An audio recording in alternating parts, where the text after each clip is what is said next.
भले अभी कोई कोई बड़े बड़े विद्वान हैं, शास्त्र पढ़ने वाले भगत हैं, उनको ज्ञानी तो कह ही नहीं सकेंगे, क्योंकि ज्ञान तो बच्चों को रचयिता रचना के आदि मध्य अंत का अभी मिलता है। तो वो सभी ठहरे भगत।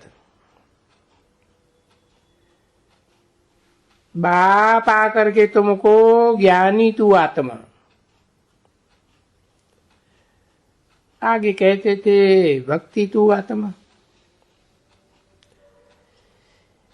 ये तू आत्मा भक्ति करते और बाप आकर के तू आत्मा को ज्ञान सुनाते।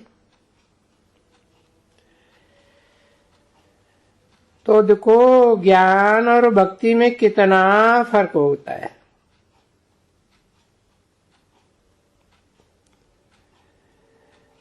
भक्ति को अंधियारा भी कहा जाता है।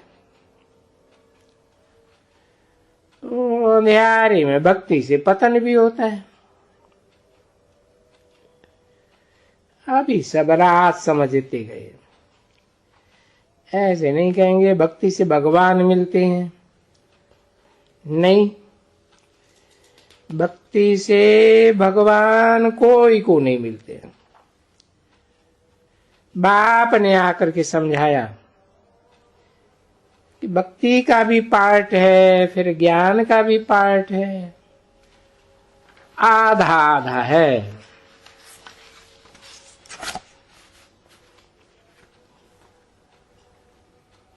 23/12/1968 की प्रातः क्लास का दूसरा पेज।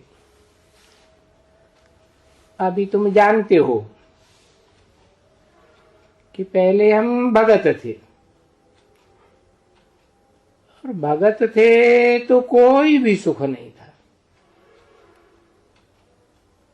तो भक्ति करने से अर्थात धक्का खाने से सुख कहां से होगा? क्यों इतने धक्के खाते थे? बाप को ढूंढते थे।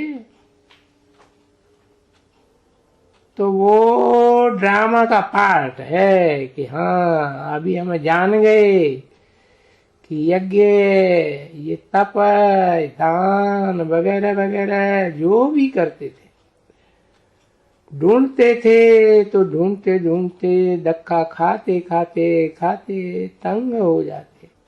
अब जब तंग हो जाते थे तमो प्रधान बन जाते, क्योंकि गिरना होता है ना बच्चे, तो गिरना होता है, झूठे काम करना, छी होना, गिरना। मनुष्य गिरता तो ऐसे ही है। तो देखो क्या करते आए हो, पतित भी बन गए हैं, भगत भी बन गए हैं, क्योंकि फिर है डाउन भी। अभी ऐसे नहीं कि पावन होने के लिए पुरुषार्थ करते थे भगवान से मिलने के लिए। अभी भगवान को मिलने के लिए कहते भी थे, रड़ी भी मारते थे, हे भगवान हमको पावन बनाओ। क्योंकि आत्मा समझती थी कि पावन बनने बगैर तो हम पावन दुनिया में जा ही नहीं सकेंगे। ऐसे नहीं कि पावन बनने बगैर हम भगवान से नहीं मिल सकते हैं, नहीं। भगवान के लिए कहते हैं कि बाबा आए करके हमको पावन बनाओ। तो पतित ही मिलते हैं बाप से, कोई पावन तो मिलता ही नहीं है। देखो सतयुग में सब पावन होते हैं, कलयुग में सब पतित। अब सतयुग में इनसे भगवान मिलता होगा? नहीं। तो भगवान क्योंकि आकर के पावन बनाते, पावन बनाते हैं और तुम शरीर छोड़ते हो। यहाँ छी छी षष्ठी में हो ना, तो पावन इस छी छी षष्ठी पर तमो प्रधान षष्ठी में रह ही नहीं सकते।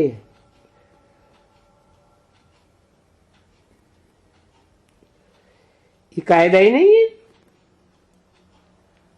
तो देखो, बाप भी आते हैं, तुम बच्चों को पावन बनाए करके फिर गुम हो जाते हैं। फिर तो ऐसा गुम हो जाते हैं तो कभी भी उनको फिर पाए नहीं सकते,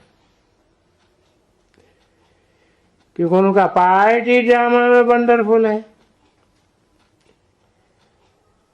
क्योंकि जैसे आत्मा देखने में नहीं आती है, भले कोई साक्षात्कार भी करते हो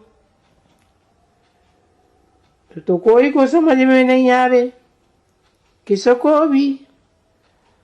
और जो भी स्थूल हैं उनका समझ में आ सकते हैं, ये फलाना है, फलाना है, ये फलाना है। फलाने की बैठ करके तुम ध्यान करते हो, या उनका दीदार करने के लिए चूंटी डालते, यानी याद करने के लिए। मतलब क्या है याद करने का? मतलब यही होता है कि हमको साक्षात्कार हो, यानी हमको चैतन्य में देखने में आवे।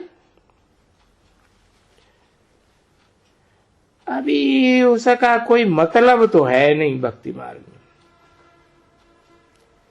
चैतन्य देखने में भी आवे सो क्या? चैतन्य देखने में आकर के गुम हो जाएगा, बस ना। तो बस हुआ माना कि जो थोड़ी आस थी अल्पकाल क्षण भंगुर सुख की, इसको कहा जाता है अल्पकाल क्षण भंगुर सुख। कितनी मेहनत करनी पड़ती है। फिर चाहे जिसकी भी भक्ति करो, चाहे हनुमान की करो, फलाने की करो, जिसकी भी करो, साक्षात्कार होते हैं, बस फिर तो गुम हो जाते हैं। तो उसको कहा जाएगा अल्पकाल क्षण भंगुर सुख। मिल गया जिसकी हम चाहना की साक्षात्कार करने की, वो मिला, बस। और तो कुछ भी नहीं ना बच्चे। ना, अभी यहां तो मूल बात है पतित से पावन पहले बनने की, और पावन बन करके पावन बनेंगे तो चले जाएंगे, देवता बनेंगे, स्वर्ग में चले जाएंगे। तो अभी तो स्वर्ग में कोई जा ही नहीं सकते, जब तक के सतयुग का समय ना आवे। अभी उसका समय तो दिखलाते हैं, शास्त्र में भी 40,000 वर्ष पड़ा हुआ है कलयुग का, 40,000 वर्ष।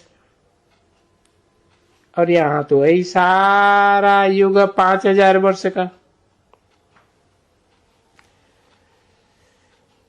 वो कहते हैं 40,000 वर्ष का,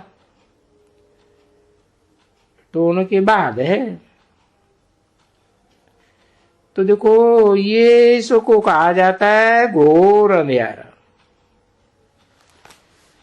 ज्ञान तो कोई में भी नहीं है, क्योंकि ये भक्ति है। भक्ति से ही ये शास्त्र में पढ़ने से उनको ये सारा यज्ञ तप दान पुण्य वगैरह वगैरह अभी बच्चों को समझ में आ गया। जब से रावण आते हैं, रावण के साथ भक्ति भी साथ में, और जब बाप आते हैं तो फिर ज्ञान साथ में आता है, समझिए। और बाप से फिर वो ज्ञान का इनहेरिटेंस मिलता है। आधा कल्प के लिए। फिर कोई घड़ी घड़ी आकर के ज्ञान नहीं देते हैं, और न कोई तुम एक दूसरे को ज्ञान देते हो, नहीं। तो ज्ञान दिया जाता है जिनकी दुर्गति होती है, जिनमें अज्ञान है, जो बाप को जानते ही नहीं है, बिल्कुल नहीं जानते हैं, इतना बहुत नहीं जानते हैं तो सिवाय गालियों के और कोई बात भी नहीं करते। सो भी अभी समझते हो, आगे तो खुशी रहती थी, खुशी रहती थी। देखो सर्वव्यापी है, वो समझाने के लिए कितना बैठ करके मत्था मारते हैं, और दुर्गति में डालने के लिए कितना जोर से मत्था मारते हैं।